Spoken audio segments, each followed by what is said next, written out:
Pengelolaan tata kelola air di Indonesia di zaman dahulu, di era Majapahit, ternyata lebih maju dibandingkan dengan negara-negara lain yang ada di dunia ya. Ini berdasarkan penelitian yang sudah dilakukan di negara-negara maju tentang air, kemudian perilaku manusia terhadap air, dan juga bagaimana bukti-bukti tentang pengelolaan air itu yang ada di dunia modern sekarang ini dibandingkan dengan di era lalu, di masa Majapahit ataupun di beberapa masa sebelumnya. Ternyata itu lebih modern dibandingkan dengan yang ada sekarang. Kok bisa begitu? Oke, bisa. Nanti kita akan lihat, kita akan buktikan beberapa kejadian dan juga beberapa peninggalan-peninggalan yang menunjukkan tentang modernisasi pengelolaan air di waktu itu dibandingkan dengan sekarang ya.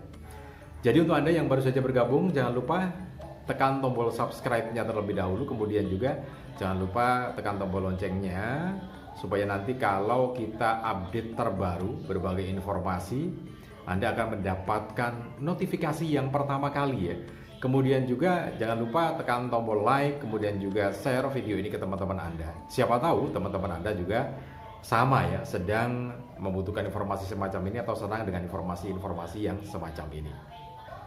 Jadi kalau kita mengacu pada penelitian yang ada di Jepang oleh seorang peneliti yang mengamati air, yaitu Masaru Emoto, yang dalam pengamatannya itu menunjukkan bahwa air itu atau molekul air atau kristal air itu akan berubah bentuknya sesuai dengan kondisi hati yang ada di manusia yang memegang air itu gitu ya.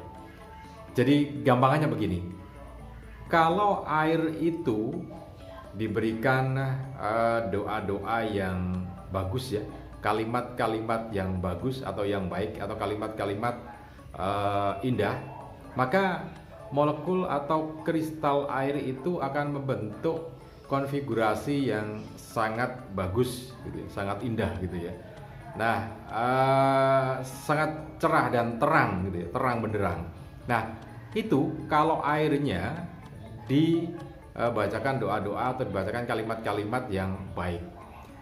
Kemudian kalau airnya itu dibacakan dengan kalimat-kalimat yang buruk, kalimat-kalimat yang jelek, maka konfigurasi dari molekul airnya itu atau kristal airnya itu menjadi jelek gitu ya. Nah, dari sini sudah kelihatan bahwa air itu memang tergantung dari orang yang ada di dekatnya atau meminumnya. Katakanlah kalau kita mau minum air ya, karena air kan pakai minum, pakai mandi gitu ya. Tergantung. Makanya bagaimana kondisi air itu akan memberikan sebuah sesuatu yang cerah, pencerahan kepada diri kita ketika kita memberikan doa-doa terhadap air itu. Nah, itu pengamatan. Kemudian yang kedua, berikutnya kalimat itu bukan kalimat ya, air itu yang di dalam gelas itu kemudian dibuatkan tulisan-tulisan yang baik.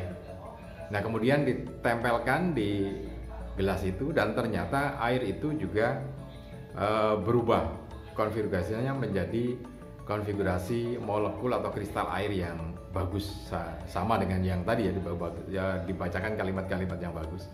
Kemudian air itu dituliskan kata-kata atau kalimat-kalimat yang jelek, maka air itu kemudian konfigurasinya juga jadi jelek dan jadi gelap gitu ya. Nah, ini satu pengamatan oleh Masaru Emoto dari Jepang tentang perilaku konfigurasi dari molekul dan kristal air itu ya.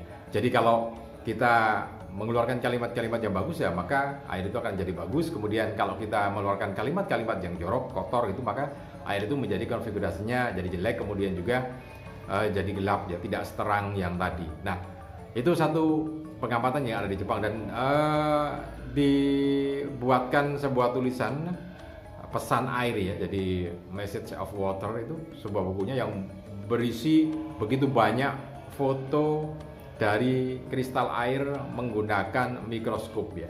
Jadi didekatkan, dilihat dengan mikroskop, konfigurasinya semacam itu.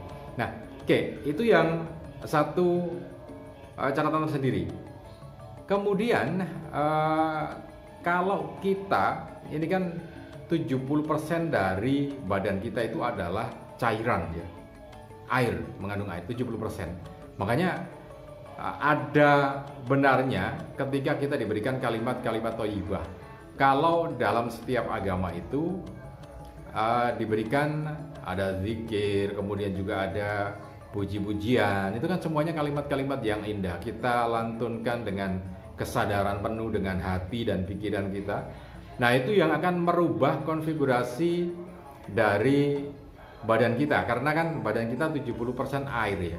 Jadi kita mengucapkan sendiri, dan artinya kita mengajak 70% yang molekul tadi yang berbentuk air itu untuk sesuatu yang baik, mengucapkan kalimat-kalimat yang baik sehingga akan menjadi baik. Karena itu kalau di teman-teman muslim ya, jadi kalau kita berzikir gitu kan lama, kemudian kita juga sepenuh hati dan pikiran, semua seluruh tubuh ikut berzikir, maka kita akan mendapatkan sebuah ketenangan, pencerahan di situ. Nah, ada benarnya seperti itu gitu ya. Karena ingat, tubuh kita itu 70%-nya air, 70%-nya dalam bentuk cairan. Nah, cairan itu konfigurasinya akan tergantung dari suasana ataupun ucapan-ucapan yang tadi kita bikin ya, menjadi tenang atau menjadi berantakan tergantung dari apa yang kita ucapkan, apa yang kita pikirkan. Karena itu kan harus berprasangka baik, harus berucap baik.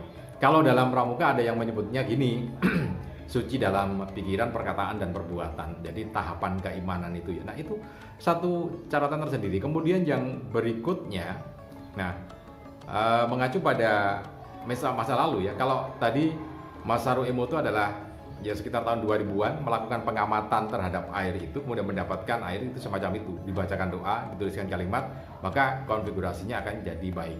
Nah, bagaimana dengan kondisi di masa lalu? Artinya begini, di saat sekarang ini Mas Haruki Emoto mengamati airnya seperti itu, maka perilaku leluhur kita di era Majapahit dan sebelumnya sudah melakukan itu kan gitu ya. Jadi sebagai satu bentuk contoh, kalau di Mojokerto itu ada namanya Petir Tantemon. Petir Tantemon itu adalah tempat pengelolaan air ya, tata kelola air di era Majapahit, dan terbuat dari batu bata merah, kemudian juga ada batu andesitnya ya.